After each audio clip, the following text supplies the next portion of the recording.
All right, everyone, so we did get the hood emblem cover, and it did come with this primer, and it came with in this little package. I was already getting started, but it came with this little thing, and that is gonna go, you know, behind the emblem and help you remove it easily.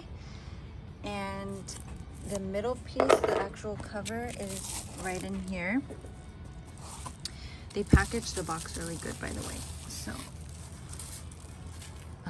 it looks like this, and it's literally like perfect match.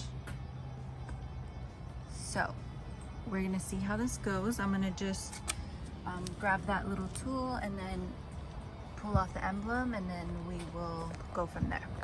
Okay, so now it's all clean. The hardest part was taking off the glue. The emblem was not that hard, but then you have to take all the glue off. And then now I'm gonna go in with the primer. It's just like a pad.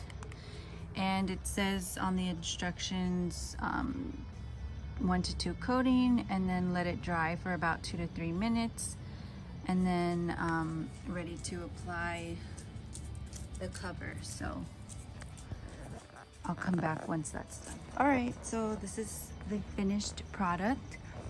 And, oh, excuse me, but yeah, came out pretty good.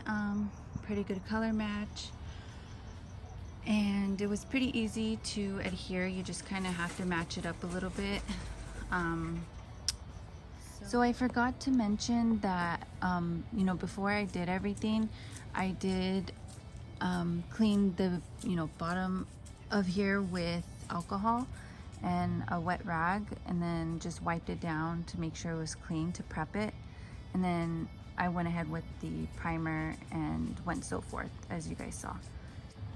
And I'll make sure that we go ahead and link the eBay seller where you guys can buy it yourself. It was like 60 something dollars, almost 70. But I feel like, you know, to remove the emblem, it's kind of worth it. It's just different, kind of cool mod. So something simple, but yeah, thank you guys.